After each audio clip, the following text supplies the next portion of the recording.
Welcome back to Neon Galactic, a podcast produced by PBS affiliate Keat TV in Eureka, California. I'm your host, James Falk. Thanks for joining us. This is an ongoing project to explore the weird and most wildly challenging realms of human thought and experience, those exceptional encounters and transportive moments people throughout history have had, but haven't really known what to do with. From UFOs, aliens, angels, jinn, cryptids, and sundry, hints have come about the existence and reality of the demonic, a neighboring country of energetic beings, massive furry bipeds in a hurry to cross the meadow, spirit guides, intelligent plasmids, the dead, ascended masters, greys, mantids, doppelgangers, and fae. These denizens of dreams, folklore, and legend have consistently peeked their very real heads above the hedges to wink at our long-running denials and thrive in that mystery. If you're driven to explore the meaning and breadth of a universe where such things are possible, this is the place. Don't forget to like and subscribe, and please fill out the survey in the description to help us guide these conversations and build a community of like-minded seekers. Speaking of seekers, today's guest is a preeminent example. Anthony Peake, author and researcher, has plumbed these depths for decades and has written a number of books to explore the near-death experience, the nature of reality, consciousness, and much more. He has been one of the foremost explorers of this adjacent realm and has returned from these existential walkabouts with a coherent concept of what's been encountered and what may well be waiting for us when we die. I met Tony this past year at Contact in the Desert, where we had a wonderful conversation. See the link in the description to view that. Since then, I have been anxious to continue our dialogue and dive even deeper into his thinking. We'll talk about his research, his new YouTube project, his new book, and where this weird reality seems to be leading us. Welcome back to the show, Tony. Wonderful to be back chatting to you, James. I mean, the temperatures here are considerably cooler than they were in Southern California, and I'm sure it's the same there in Northern California as well. Oh yeah, absolutely. It was Great over chatting. triple digits back in Palm Springs, but not here. Absolutely. So, to start off with, we didn't really get a chance to cover this when we just, had our conference room confab at Contact in the Desert. A little bit about your sort of autobiographical details. I'm interested in how you, obviously, you have a first-rate mind. So how did you end up sort of falling into sort of esoteric or what might be some people might consider fringe topics, and then having such a prolific career there? Well, I suppose it's something I've been interested in ever since I was a child. And indeed, in way back in 1966, I was down with double pneumonia. And during that period, I had a series of very profound hallucinations when I was going through what's known as the crisis of pneumonia. And when I recovered from that, I was absolutely fascinated with what was taking place in my mind. Even though I was only 12 years of age, I was seeing things that didn't exist in three-dimensional space. They were things that I was seeing that nobody else could. And to me, even at that stage, I was intrigued to think, well, what is happening in my mind here? My mind is taking something from my subconscious and projecting it into external reality. I was seeing shapes and mandalas on the walls. I was seeing rats climbing up the walls. And I knew they weren't there, but I was still seeing them in three-dimensional space. So when I had the opportunity to go to university back in the early 1970s, I decided I would do a double path, as it were, and I decided to do a dual honours degree or a joint honours degree in two separate subjects. The subjects being sociology and history. And I was particularly interested in the course that was available to me at the University of Warwick in the UK, which is now consistently in the top 4 or 5 British universities for academic achievements and things. It's a very, very good university. And when I was there, what they did was that in sociology, I had the opportunity to study the sociology of religion, the sociology of belief, and mixing that in with the historical developments of what I was interested in, which was folklore Mhm. within the historical perspective. So I was introduced to a lot of interesting concepts, such as the Sapir-Whorf hypothesis, which argues that language in many, many ways molds the way we perceive reality. And also I was interested in esoteric religious beliefs and occult beliefs. And I had the opportunity to study them at an academic level. I also specialized, ironically, or not ironically enough, but strangely enough, in Renaissance art. which again is another area that fascinates me because within Renaissance art, there's an awful lot of esoteric symbolism Yeah. Yeah. Yeah. within the art of that period, people like Piero della Francesca and things. And indeed, I was going to be doing my PhD in the art of Piero della Francesca. Unfortunately, when I graduated, they were not looking for art historians. They needed people to go into business. And my postgraduate course was at the London School of Economics in London, where I specialized in international labor law and employee relations, which I then had a subsequent career for many, many years, working initially as an employee relations person, actually negotiating with trade unions and sorting out labor issues. And then latterly, I moved into becoming a compensation and benefits consultant. And I set up pay structures in various really quite famous organizations. For instance, I set up all the pay structures for Wimbledon tennis. All the pay structures there were my responsibility. I did all the calculations and everything else, and also the National Gallery in London a few years ago, where I did a massive contract for them as well, where I calculated all the rates of pay for all the art historians and all the art restorers and everything else as well. Really, really interesting. But Yeah. always throughout the years, from when I first started at university, my interest was the occult. My interest was extraordinary human experiences. Myself and a small group of friends in the early 1970s had a little ghost group, and we used to razz around the English countryside trying to find haunted locations and checking them out, this kind of thing. So it's something I've been interested in for many, many years. But because my career was very much within business and within aviation and various other companies, and business sectors, I didn't really have the opportunity to focus in on the subject, although I read extensively around the subject over many, many years. And as you can see, I have literally thousands of books here. Yes. Uh, this is our library. You're seeing only a small part of it here. It extends all the Yeah. way along that direction as well. But what I did was I kept myself very much abreast with the academic research in these areas and also the writings in the area, the general popularist writings. And I came to the conclusion that these things happen. And the problem is that they were being dismissed, or they are being dismissed by the mainstream. They're Yeah. ridiculed by the mainstream. Whereas to me, what we needed was a very, very rigid academic approach to this subject matter. Not being silly or being carried away and anything else, but really doing the science of it, doing the sociology, doing the anthropology of it. So I was in the position back in 1999 where I'd completed a contract for an organization, and I had sufficient funds to take a year out to write a book. And my wife very, very reasonably said, "No, you want to write this book? Let's just take a year out. Let's just do it. We're financially secure enough to do it, so just do the research." And this is what I did. And I started out with an interest in trying to discover the meaning, the background, and the neurology of the a phenomenon which is known as deja vu. I was Mhm. particularly interested in the idea of people feeling that they are reliving again something from their past. And I wanted to understand exactly what was going on there. And I was fortunate in having read a paper by a guy called Dr. Arthur Funkhauser, who is an American quantum physicist who's now a Jungian analyst who lives in Bern in Switzerland.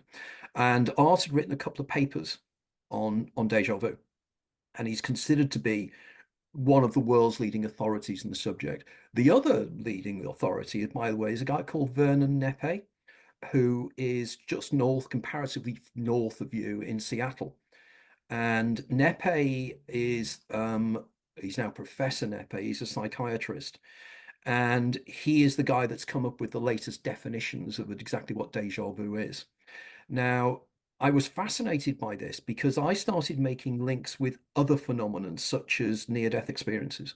Mhm. And I discovered that there is a direct link between deja vu experiences and near-death experiences in terms of the neurological correlates of what's taking place in the brain when we experience a deja vu and when people have NDEs and also out-of-body experiences. They're all linked phenomena, and they also can be linked to other phenomena which you touched upon, is dimethyltryptamine encounters with entheogens, encounters with alien entities, alien thought forms, these kind of things. Hmm. So I spent a year writing the book, and I ended up a year later with a book that went in completely different directions from where I expected. And I ended up with a concept I call cheating the ferryman, which we can Hmm. discuss in due course. Yeah. And I then went out, got myself an agent, and the agent wasn't terribly effective. She got me an approach by two publishers who wanted to buy the rights, but I was not happy with what they were offering, and they were not necessarily at ease with the direction I was taking. And then, fortunately, and this is a fascinating story, I sent my document, the document out to various publishers, including a publisher called Arcturus. And what happened was and this has happened all the time now, how fortuitous these things, I call it synchronidity. It's a matter of Nice. That's a good synchronicity. word. Yes. And it's that's a peakism, by the way. Um, and serendipity, which of course Mhm. serendipity is Serendip is the original name of the island of Sri Lanka, and it means Ah, fortuitously found, and that's why that island was called Serendip when they first discovered it. And of course, synchronicity is a subject I'm really interested in, the significant coincidences. But what hmm. happened was the owner of this publishing company was flying over to America one afternoon, and he didn't have anything to read. And he went onto his desk in his office, and my manuscript just happened to be on the desk. And he picked it up and he read it. And he read it in the flight going over. And when he arrived in New York, he said, "We've got to buy the rights to this book. It's brilliant." Um, and they called me in, the publishers. I was expecting them to say, I don't know what I was expecting them to say, but I wasn't expecting to get a book deal. And I definitely wasn't expecting to get a book deal from a traditional publishing house. I'm not self-published, they pay me to write my books, which is extraordinary and really wonderful. Yeah. And the rest is history then, because the first book came out in 2006 after a couple of rewrites and has now sold. I think the first book is now around about 75 to 80,000 copies worldwide, and it's in multiple foreign language editions. And since then, I've written another 11 books and 10 books, contributed chapters to another two, and part edited a book. And I have a new book due out next month as well. So that's the background. That's how I got where I am. That's what I do. And I find that the more I know, the less I know. And this is the one thing I've discovered. This is a huge subject area, and it is Yeah. so rich and Yeah. fascinating. Yeah, absolutely. And there's a couple things in there that I wanted to follow up that I thought were really interesting. The idea of neural correlates with these experiences, Um, I I've read that there have been rare cases where they were able to capture like a near-death experience in a way that they were able to get imaging of it, and I wasn't aware that there was a connection to deja vu and those sorts of things. Can you talk a little bit about what that means and what that looks like? And then also, for a materialist, a correlate, when you find it in the brain, it basically amounts to causation. That's like the leap that they automatically make, even though there's no real reason necessarily to do so. Why don't you make that link? Right. Okay. Well, it's again intriguing in the sense that the new book I've got coming out on near-death experiences, the foreword is written by an associate of mine called Pascal Michael, Dr. Pascal Michael, who. I've had him on the show. Oh, Yeah. you have. So you know Yeah, yeah. Pascal, what the Yeah, cool yes. dude he is. He is. Yeah, Absolutely. yes. So Pascal asked, could he write the foreword? And in fact, Pascal was at Contact in the Desert through my ministrations. I said that you really need to get this guy at this event, because he's one of the young new breed of neurologists that realizes that we have no idea exactly how effectively chemicals reacting in fields can create consciousness. As David Chalmers, the famous philosopher, turned around and said way back in the mid 1990s, it's the hard problem of science. We don't know how chemicals create us. Nobody does. Um, and these are massive questions that need to be answered. And in terms of the neurology, but we need to start with the neurology, because effectively, although consciousness may not be created by the brain, it may be facilitated by the brain, but definitely there's a one-to-one relationship between the brain and consciousness. It's self-evident. Now, what is interesting with near-death experiences is that during near-death experiences, there's various fascinating things that take place in the brain. And one of the more interesting things that I came across in my own research is something called a glutamate flood. And that is at points of high stress, such as a near-death or an encounter with death, an accident, these type of things. The brain releases this neurotransmitter. Neurotransmitters are the chemicals that facilitate communications between the neurons. Basically, they're different kinds of chemicals. And the brain releases a particular neurotransmitter called glutamate, which is the major neurotransmitter of the mammalian brain. Now, this substance itself is quite fascinating because in many ways its behaviors mimic certain other substances, such as ketamine, which is a synthetic substance, which effectively initially was a horse tranquilizer, but now is used in medical purposes as an anesthetic and various other things. And And PTSD treatment and depression. It's kind of become absolutely. a psychedelic mode of dealing with those sorts of issues, right? I mean, Well, of course, and this is the point. There was a researcher at Maudsley Hospital in London called Carl Janssen, and Janssen wrote a fascinating paper in the mid 1990s arguing that whatever is taking place in the brain in a near-death experience, it is effectively identical to what ketamine does. And one of the things they discovered with ketamine is that it has a profound ability to slow down one's perception of time. It's slowing down a perception of time. And this is what people argue, don't they? When they're in a car crash or when they're in an accident or anything else, everybody turns around and says, time slowed down for me.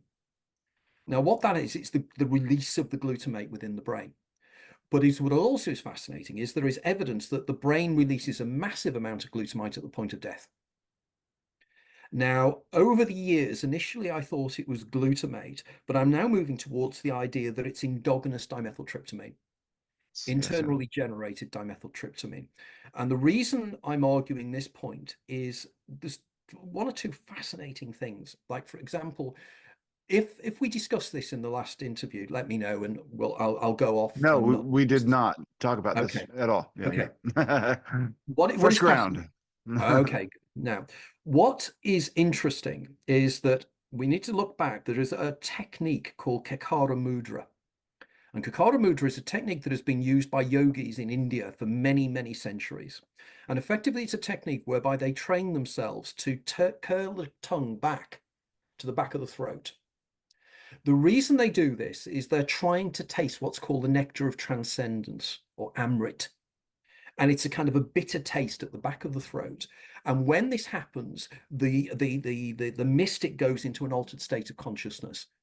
They just start to perceive a greater reality than this one is. Now, I did some research in this, and I was very intrigued as to why this was taking place. And I think I know the answer. Look, at the 49th day of gestation, the baby in the womb, the embryo, the pineal gland and the pituitary gland are a single unit called the epiphysis, and that sits at the back of the throat. And as the baby develops, the epiphysis moves up through the back of the throat to the center of the brain, where the pineal gland and the pituitary gland split into two, and they become separate glands. And the pineal gland settles in the center of the brain. Now, the pineal gland is fascinating, but not only that, is that when the epiphysis moves up, it creates what's called Rathke's cleft, which is a kind of a channel that runs from the back of the throat effectively to directly below the pineal gland. Now, so it seems that this substance that they're trying to taste is coming from the center of the brain. Now, I then started doing research on this, and much to my delight, I discovered that the pineal gland exists to create a substance called melatonin. And melatonin is a chemical that makes us go to sleep. And that's why people take melatonin when they go on long aircraft trips, transatlantics, and things like that. Yeah. But it is very, very similar in terms of its chemical structure. its molecular structure, to DMT. Now, there's been research done on this, and there's a guy called Beach Barrett, who's a guy based in Asheville, I think, down in the southern states of America, and they've come to the conclusion that what happens is melatonin is synthesized into DMT by the pineal gland, and they use the term metatonin to describe this internally generated DMT. So imagine for a moment that the pineal gland does generate DMT. Where does it go? Well, it could leak down Rathke's pouch to go to the back of the throat to create the amrit that people are looking for. So that's the first area of interest. But recent research, and again, this is little known, but it should be known worldwide. And I think it was 2013, a young Japanese-American researcher at the University of Michigan called Jimo Borjigin discovered something extraordinary. She discovered DMT in the pineal gland of live rats. So this is the first time that the DMT has been discovered in the mammalian brain. Now, we know DMT is found in the liver, it's found in the blood, it's found in the cerebral fluid in the spine, but it's never been discovered in the brain before. Now, this is extraordinary. Now, if this is the case, and they discovered, again, a few years before, they discovered things called the trace amine-associated receptors in the brain, TARS. Now, receptor sites in the brain are a bit like a lock and a key. So there's a kind of a lock, which is the receptor site, and the key that opens the receptor site will be a particular type of neurotransmitter. And different receptor sites work specifically with specific chemicals. The TARS receptors are identical to work with dimethyltryptamine. So this suggests that dimethyltryptamine is a neurotransmitter. We have evolved in order for DMT to work within our brains. Now, if that is the case, Rick Strassman is quite right. Rick Strassman was a psychiatrist in New Mexico. You're probably aware, but if the listeners are not aware, or the watchers are not aware. Yes, no, yeah, please. Okay, so Strassman did some fascinating research in the 1990s, which was financed by the American government. And they wanted to find out about when people had DMT experiences, what was taking place, what were the role of the entities that people experienced when they did that. And he wrote a fascinating book called DMT, the Spirit Molecule. And this book was intriguing because Rick Strassman said there is growing evidence that DMT is effectively our reality modulator. Yeah. DMT is the substance that creates the reality that's out there, that we think is out there, that's outside of our perceptions, there is a reality out there that our perceptions are telling us is out there. Now, again, this is of profound importance, that scientists who research consciousness studies, they have a term for people who believe that there's a one-to-one relationship between what we are seeing now and our senses are telling us is out there and what is really out there. They call them naive realists. And they call them naive realists for a very specific purpose. Because whatever is out there, it is not what we think it is. It is brain created. The brain takes, like, for instance, the information coming in from the retina in the eye. They literally, what is happening is photons, these are tiny bits of energy, bosons, hit objects, the light basically.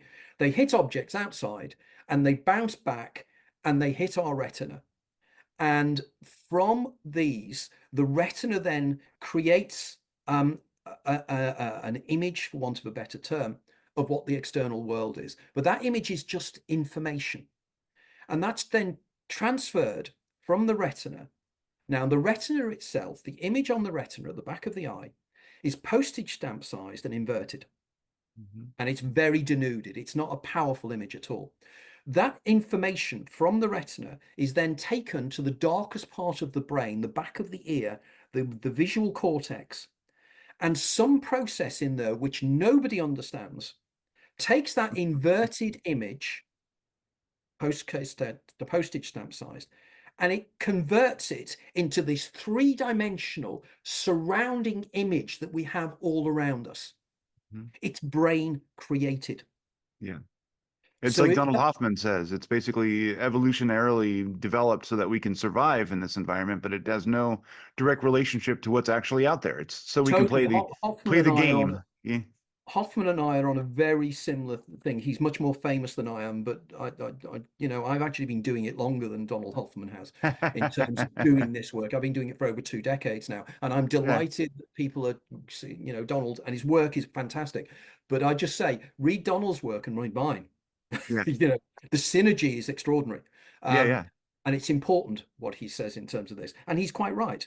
And what is happening now, I think, is that now that we are in a world where we have virtual reality, Hmm. where we have the understanding of the holographic nature of possibly what reality may be, we're now in a position to start to understand what is really taking place. 40, 50 years ago, we didn't have virtual reality. So no, you couldn't say to somebody, you could be placed within a three-dimensional reality that you can walk within, Hmm. and it will feel real. We Yeah. don't, whereas now, most people who have a virtual reality headset put it on and they realize that the processing of information, our senses, are doing exactly the same thing as the virtual reality kit is doing.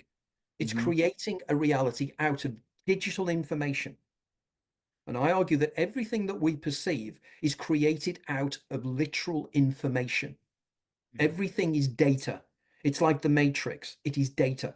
And the brain is the processor, or our senses are the processor that converts that data, like a processor in a computer does, converts a VR data into a virtual reality scenario processed by the headset. It's exactly the same. This is what the brain does. Now, I've Mhm. argued, imagine a scenario then that, for a second, just think about this, that if you could create a haptic tactile feedback suit that covers your skin, it's all over, it's all your surface skin is a suit, which means that when you move your fingers and your hands in the virtual reality world, you see a set of hands moving. Now, I know that this is already being done because I know from my VR headset you can do this. You move your hands, in the VR world, and you see versions of your hands moving. Mhm. Now, imagine a scenario that everything, all your movement is reproduced, and you can move naturally within the illusionary VR reality. Now imagine that that VR reality is a program, and that program contains your life. And that program contains, like a VR game, a third person game, it has the potential to render a reality based upon every single decision you make in your life. It renders a new reality as a computer game does. When you're playing a computer game, you won't run down a corridor and you take an action of going in one direction or another. When you take that choice to go in that direction, the computer realizes and renders a new reality based upon the decisions you make. Now, imagine our lives are like that. Imagine that we are existing within a holographically generated VR game of our lives, where every single outcome of every single decision is already programmed in there. Now, if people can turn around to me and say, oh, don't be ridiculous, how can that be? Well, Stephen Hawking, in the very last paper he wrote with a guy called Thomas Hertog of CERN, they wrote a paper and they postulated something they called the top-down hypothesis of quantum mechanics. And effectively, Hawking argued that from the first moments of the Big Bang, every outcome of everything was hardwired in, was already programmed in.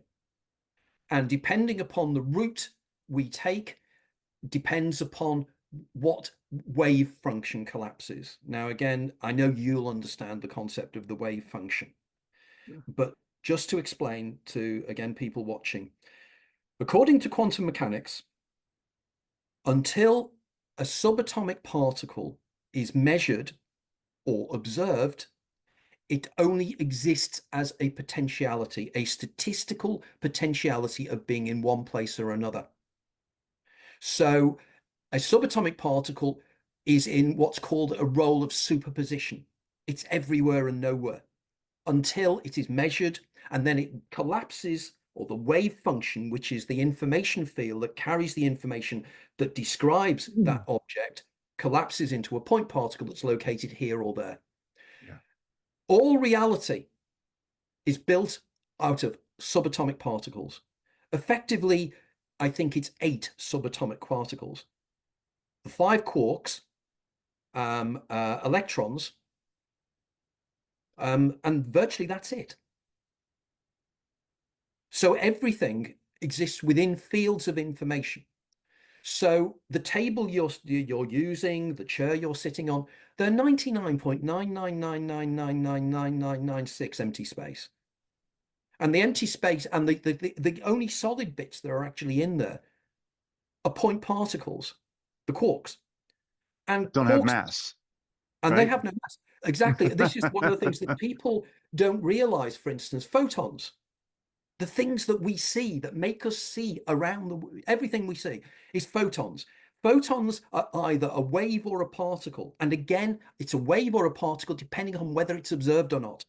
Even photons, even light has wave particle duality.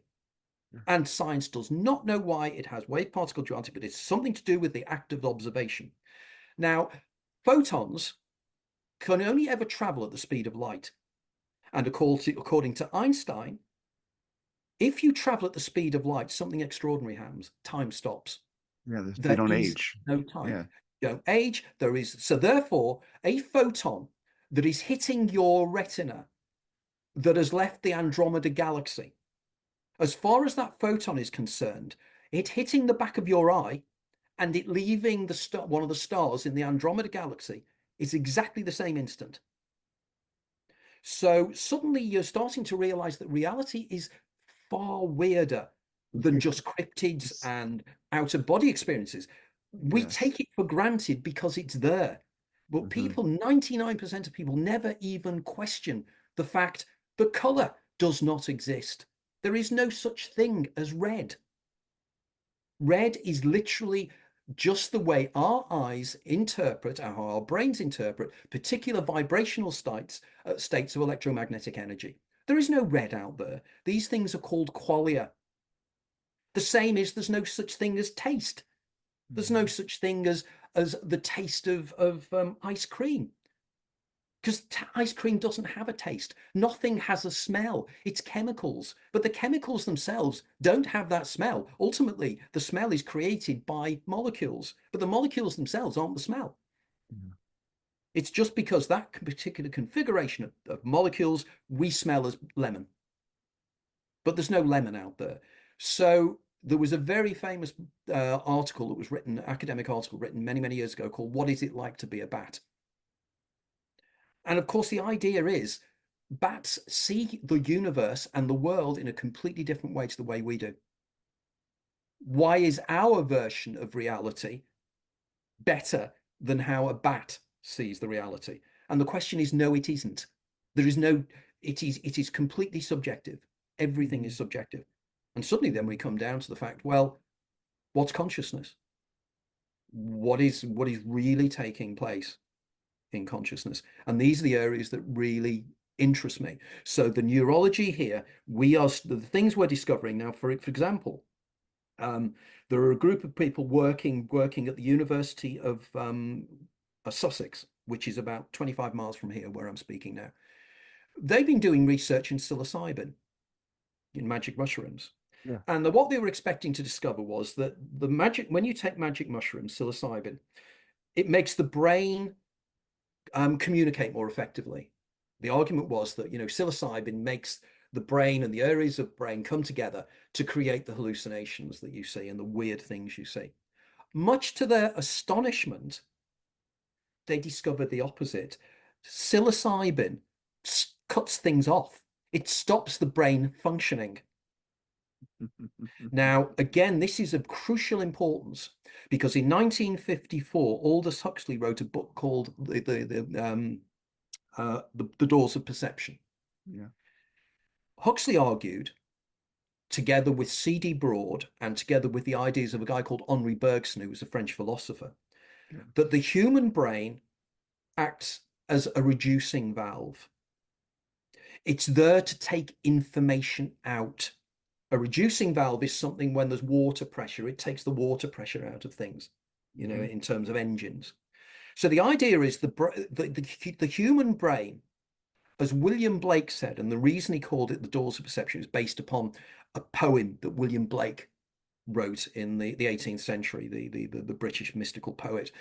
And he said, I'm paraphrasing now, that if the doors of perception were opened, man would see the universe as it really is, infinite. But we are we're locked in the cavern of our consciousness. So Back we to are, Plato. and it's logical because if we Yeah. really perceived reality as it really was, we'd go crazy. We'd go mad. And indeed, in my book, Opening the Doors of Perception, this is what I talk about. And this rolls back to the answer to your question about the linkage here. Mhm. So my daemon has got me right round in a ramble to where I need to be. A And the beautiful argument ramble. and the argument is that it was a beautiful ramble, and I've just lost my thought. Um, that now where was I going with that? Yeah, so consciousness, how NDE, neural information is correlates. neural correlates and how information is taken out. Yeah, it's the idea that we're not perceiving everything. So there's lots of information out there we can't see. That's the reason. And the reason we can't see it is that we go crazy. And this is literally what happens. In my book, Opening the Doors of Perception, I bring forward what I call the Huxleyan spectrum in deference to Aldous Huxley. And I argue that some people's doors of perception are more open than others. And I argue that people who experience things such as temporal lobe epilepsy, their doors of perception are wider.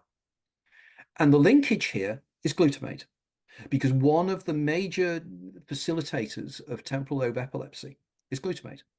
So we come right back and right round. So we've got the ketamine link again. So we got the glutamate flood and everything else as well. So then going back then to near-death experiences, we've got some interesting areas now. So people, I was saying that, glutamate makes time slow down. And Raymond Moody, the guy that started the whole near-death experience business in the late 1960s, early 1970s, he had a series of traits that people reported when they had near-death experiences. And one of them is time slows down. It's one of the known factors. But the other factor, which is the thing that interested me even more, was when people turn around and say that my life flashed before my eyes. Yeah. The idea that, that I suddenly, super fast, I see everything. Now, if your life is a recording, if your life effectively is digital and everything you're perceiving is digital, there is no reason why your life couldn't flash before your eyes. Because there is evidence, strong evidence, which I put forward in my first book, that the human brain forgets nothing. Memories, and again, Aldous Huxley argued this, and so did C.D. Broad, and so did Henri Bergson. When the doors of perception are open, we can perceive everything. All our memories are already encoded there. There's evidence, and we know this from hypnotism. We can hypnotize somebody and take them back to an event 6 months before, and they will relive that event. And they will describe, like, for instance, there was a fascinating case which I cite in my first book, where we're nearby where we were in Southern California, a place called Coachella. Yeah. And in 19, I think it was 1973, there was a really weird event where a group of school children were kidnapped by some guy for some reason. A school bus was kidnapped, and the guys who kidnapped the kids, they kicked the coach driver out. They threw him out the bus, and they drove the bus somewhere. The coach driver could remember vaguely some of the things that happened, but not in detail. So they hypnotized the coach driver, the bus driver, and they took him back to when the incident took place, when they were hijacked. And when they took him back, he was able to read the number plate of the car that was pushed in front.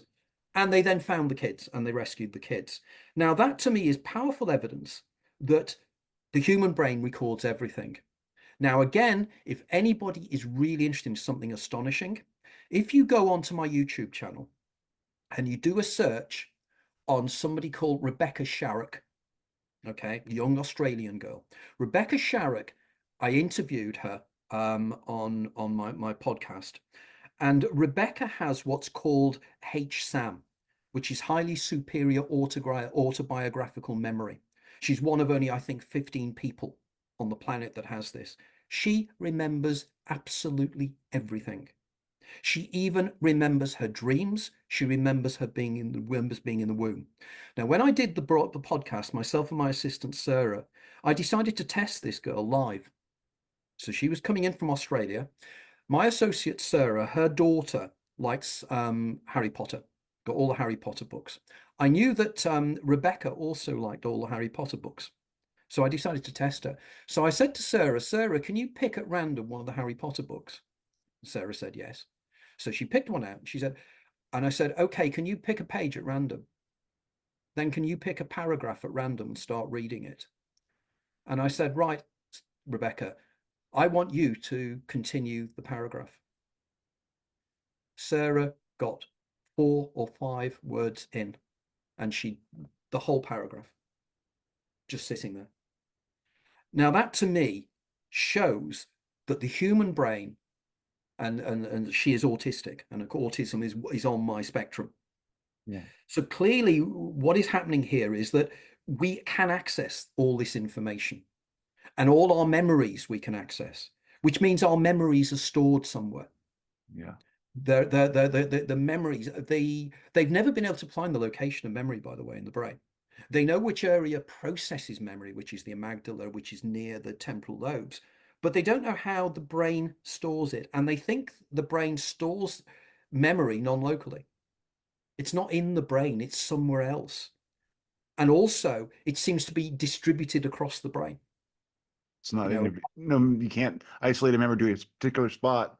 The memories are sort of spread throughout, if that yeah. theory What holds. happened was Yeah. a guy called Carl Lashley, who spent years working trying to find what he called the engram, the memory location in the brain.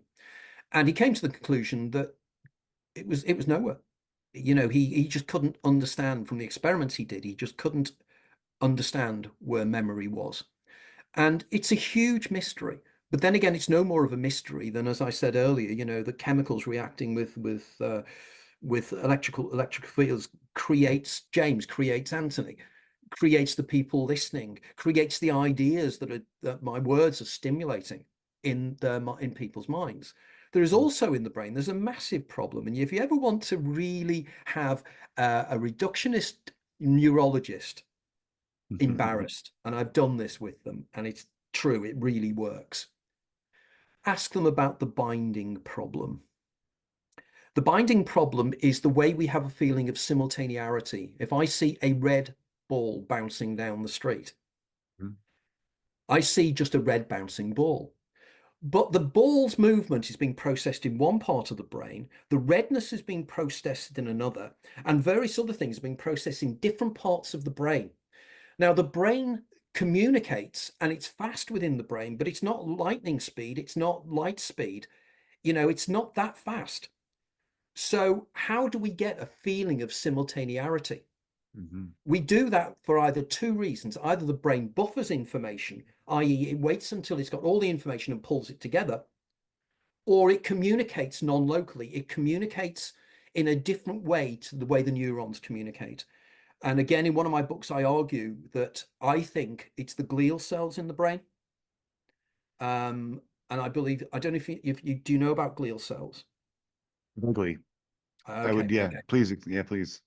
Okay, when you hear this term bandied around all the time, we only use 10% of our brain. It's something that Mm. people say all the time, but nobody few people actually are aware of what that actually means. What it means is that in the brain, 10% of the cells in the brain are neurons that communicate chemically using neurotransmitters via the synapses. And they send messages or they don't send messages depending upon how the brain functions. So they communicate linearly Yeah. from neuron to neuron.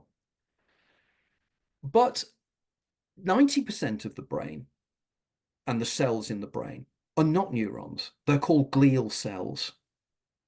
And glial is Latin for glue. And they believed initially when they started, when Kajal and people like that were looking at the structure of the brain, they believed that the neurons are held in, they're glued in position by the glial cells. The glial cells hold them in place. Yeah. But we know that nature doesn't work that way. Nature's not going to waste all that amount of space just for glue. So recent research is astonishing. They've started to find that the glial cells communicate in a completely different way to neurons. There's something called the calcium wave that floods across the brain really quickly. So they're now saying that this probably explains the binding problem, because it's the glial cells communicating instantaneously. And they believe that what they're using is a process known as non-locality within quantum mechanics. And within Oh, quantum mechanics, you take two subatomic particles, you bring them together, put them in the same quantum state, then spin them off in different directions. They can be 10 miles apart, they could be 10 million miles apart. You do one thing to one part, and the other one reacts instantaneously. It's yeah. called what Entanglement. Einstein, it's what Einstein called, isn't it? Spooky action at a distance. Yes. Yes. Yes. Now, again, the one of the most an experiment took place in 1981 in Paris, called the Paris experiment, surprisingly enough, by Dalibard, Roger, and Alain Aspect. These three guys, they proved something called the Bell's inequality. In 1964, a Northern Irish quantum physicist called John Bell, based at CERN, and he did a mathematical calculation to prove something called the Einstein-Podolsky-Rosen thought experiment, which Einstein and his two associates put together, I think about 1937, 1938. Not going to go into detail about it now, but effectively Einstein and his associates were trying to disprove a lot of the areas of quantum mechanics because they didn't like this spooky action at a distance idea. Yeah. Hidden variables, right? They were trying The to hidden say that. variables, correct. Yeah. Now, Yeah. the hidden Yeah. variables we can touch on because they're even more fascinating. So when John Bell did his inequality, as it was known, he did it mathematically, but it was only theoretical. But in 1981, the three French guys did it in a laboratory. It should have been world news because it was such an extraordinary discovery. And since then, there is an Austrian researcher called Anton Zeilinger, who's been doing this non-locality with objects, and they're getting fantastic results. Now, again, you made the point about hidden variables. And of course, technically, hidden variables was Einstein's answer to how these particles communicate instantaneously. Einstein, but more importantly, his associate David Bohm. Yes. And David Bohm argued that at a deeper level of reality, the two particles are one particle. It's just we're looking at them the wrong way. It's like, sort of two towers and underneath, or two water waves or waves. At a deeper level, they're the same thing. And Bohm argued that at a deeper level, everything is everything else. Like a hologram, the parts of the hologram contain the whole of the hologram. And Yeah. he argued that reality itself works on an argument he called the implicate and explicate orders, Yeah. didn't he? And he argued that what we exist in is the explicate order. And it's a reality that's created out of information. But that information is held on something called the implicate order, which is at a deeper level of reality. And as I recall, Bohm argued that this area where it's processed and happens is between the smallest possible size that we can measure. If you actually break down and we zoom in, We can only go so far in terms of size because our machines just cannot measure it. But the amount of distance in metaphorical terms between what we know exists and the smallest bit of possible space that exists, called the Planck length or the Planck square, there are huge areas that we know nothing about. And he says that's where the implicate order is. That's where consciousness comes up. And recent experiments with something called 0-point energy and the 0-point field are starting to make us believe that there is this, the vacuum of space is full. It's not a vacuum, it's a plenum. And it's full of information, the 0-point field. And again, the amount of information held in the 0-point field is virtually infinite. Now, what's all this information being used for? It's the information that this reality is built upon. This is the world is information. Again, our mathematical universe, a fascinating book written by a guy called Max Tegmark, who is, as far as I know, still professor of quantum mechanics at Princeton. Tegmark has had experiences in his life that support my cheating, the ferryman hypothesis. He also has, get this, he also has a thought experiment he calls the quantum suicide experiment. And again, check this out. There's a movie that came out last week called Quantum Suicide.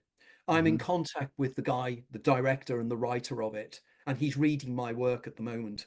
And he's going, oh my God, you're doing the science of what I've just done in the movie. So he and I are talking next week. He's starting reading my books and checking my work. And he's going, oh my God, this is just, how do we not know about you, what you're doing? And my argument is, yeah, people don't seem to know about me. I don't know why, but they don't.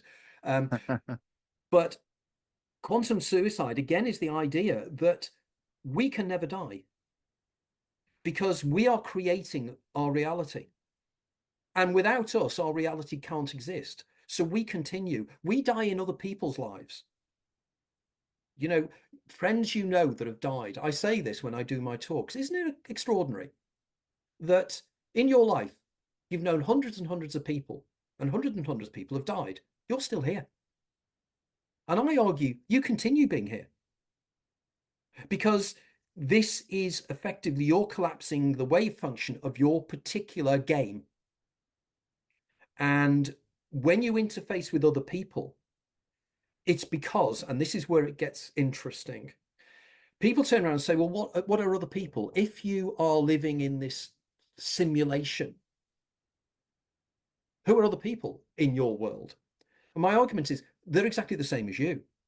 They're also within the simulation, but in a slightly different way. And I argue how this works is, in the last chapter of my last book, I explain this. I argue that each one of us is what I call an eidolon. Yeah. Now, an eidolon lives one life and then dies and disappears. But each eidolon has a daemon. And a daemon is your immortal self. And the daemon is your game player. The daemon is the person who is the person playing your game. We as eidolons are on-screen sprites within the game. Like Lara Croft is created every time a new game is created of Tomb Raider. She's born again every time a new game starts. But the game player remembers the last game he or she played. Yeah. That's the daemon. And the daemon is that voice in your head. That daemon is the thing that guides you, that gives you these sense of feelings. And the daemon's memory stores are also the reason you get deja vus, because the daemon has lived this life many, many times. And you will inevitably come up in a circumstance that you've experienced before. And you get a sense of recognition because that is what is taking place. It's exactly how it feels. You are living a set of circumstances you've already lived, because demonic consciousness is leaking through from the non-dominant hemisphere of the brain to from the dominant hemisphere to the non-dominant into the dominant. And again, I do the neurology of this in my books. But suffice to say, you get this feeling of deja vu. Now, the daemon itself is you. It's the immortal you. It's your spirit guide. It's you, Higher every religion, self, all those things that were referred to and throughout all the religious traditions. It's always totally the, from the yeah, yeah. Orain Sof, not the Orain Sof, the it's in Judaism, it's in Christianity, it's in Gnosticism, the Yeah, idea of the and the daemon. monad, the Theosophists talk about the monad and Yeah.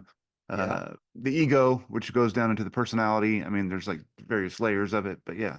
Well, and this is the fascinating thing. I mean, in one of my books, I pointed out that there are certain societies that are really isolated, like the Huna, who are the society in the Hawaiian Islands, one of the most isolated communities on Earth. They have exactly this principle, exactly this principle. So And there's again, some sort of truth leaking through, right? I mean, it that's what is. it's, yeah. And this is effectively, people have come to me over the years who've read my work, who are into real esoterica. And certain occult organizations that I've spoken to have actually said I've done the science of what they believe. Hmm. All occult organizations are trying to discover the God within. You're Hmm. doing techniques to actually find the God within, to attune to the God within, which is the daemon. And it's communicating with the daemon because then you can have power. But I then argue that the daemon is not where it stops. Above the daemon is something I call the uber daemon. And the uber daemon is, and although I can prove neurologically the existence of the daemon, the uber daemon is more difficult. But people again know it. They know it as the Jungian collective unconscious. Hmm. It's the it's this it's the mind and knowledge of every human being that's ever lived. So like the Theosophists again, they call the astral realm and the mental realm.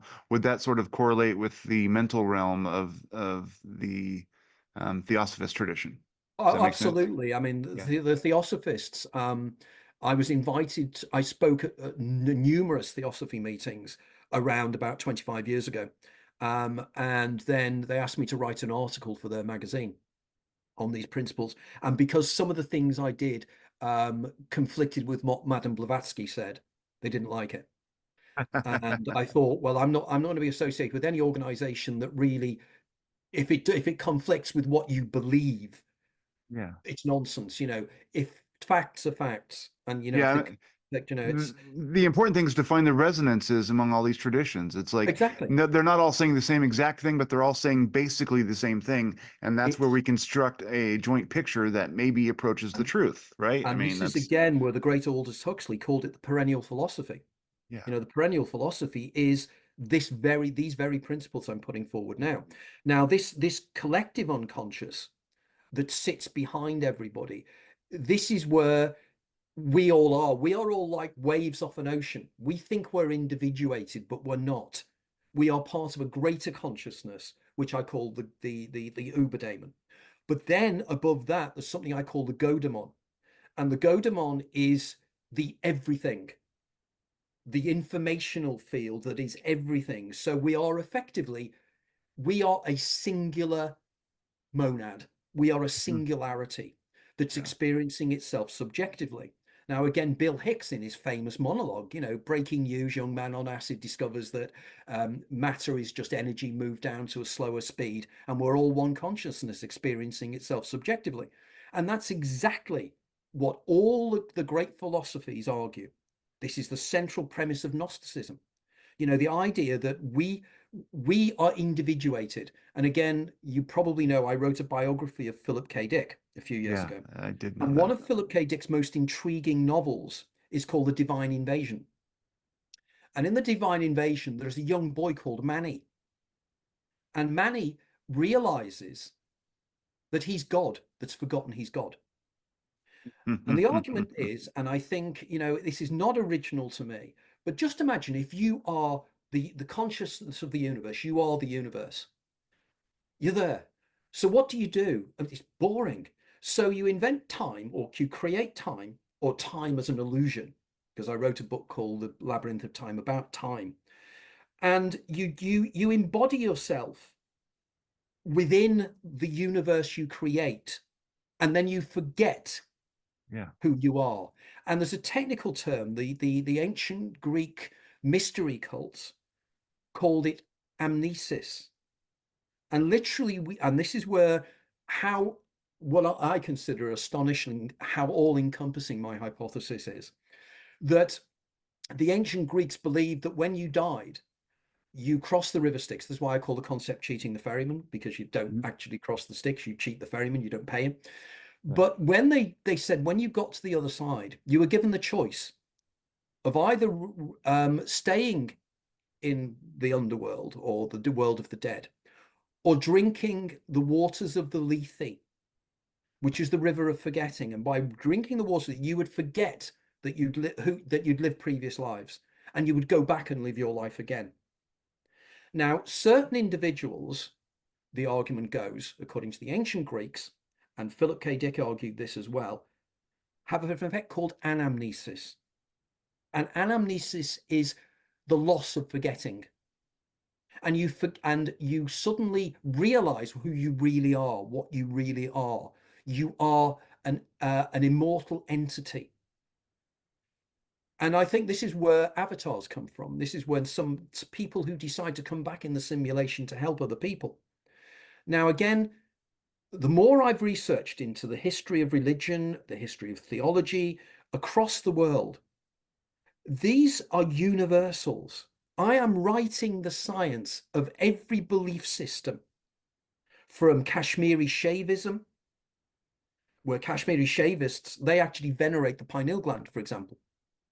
And why do they do that? They do that because they know about the DMT within it and how it can put you into altered states of consciousness where you apprehend the greater reality.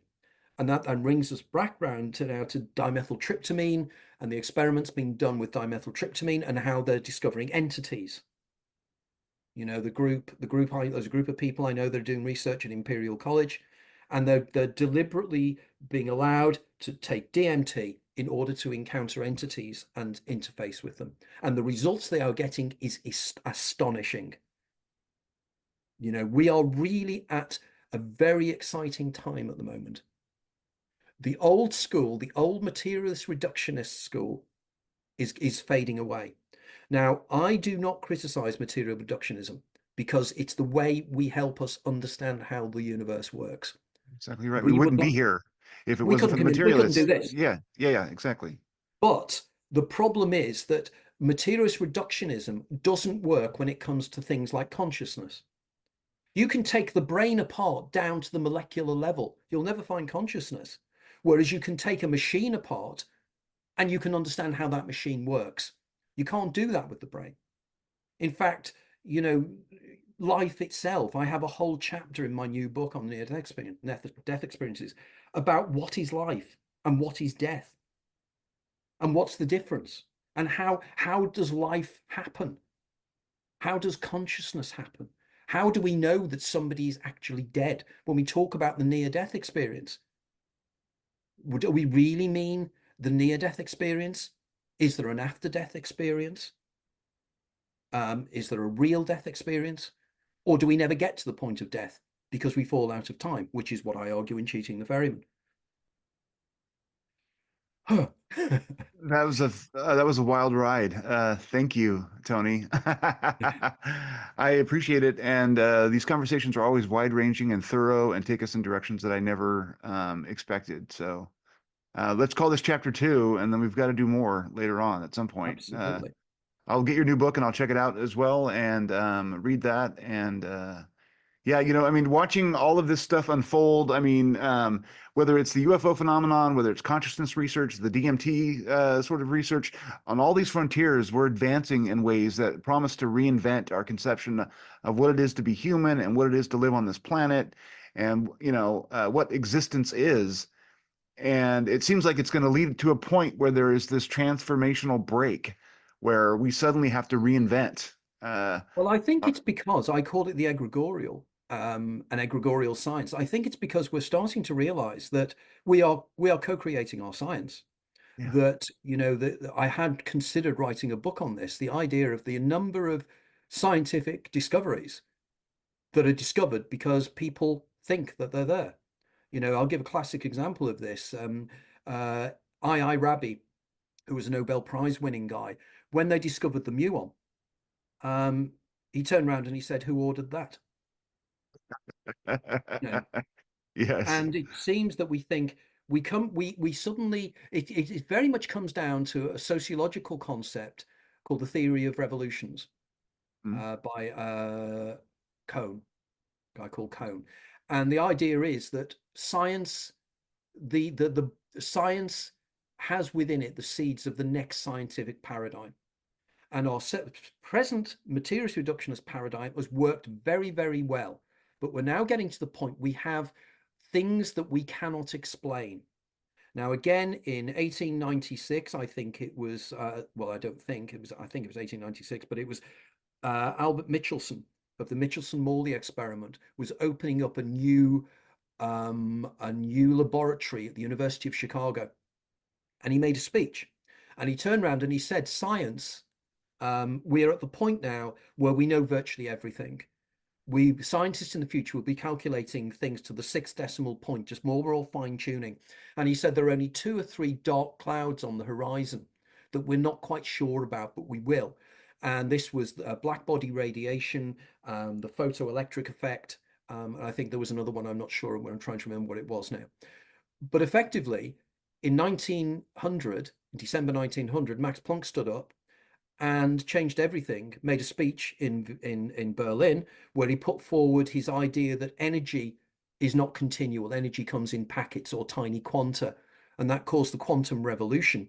And then in 1905, Einstein came along with his fantastic year where he wrote 3 papers, including explaining, because black body radiation was explained by Planck, and the photoelectric effect was explained by Einstein.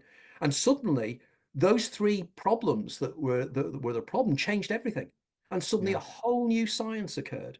We're Yeah. at that point now, Yeah. And it seems and like, I mean, that's one direction they went in, and it almost seems like as if you can choose any direction to go in, and that kind of possibility opens wide open. I mean, yeah, the lack of modesty in the human endeavor at this point, especially, is uh, it's unfortunate. And that's kind of what I'm trying to do with the show is just to entertain the possibilities and make people realize that we know very little and not half as much as we think we do. there's a wonderful word, hubris.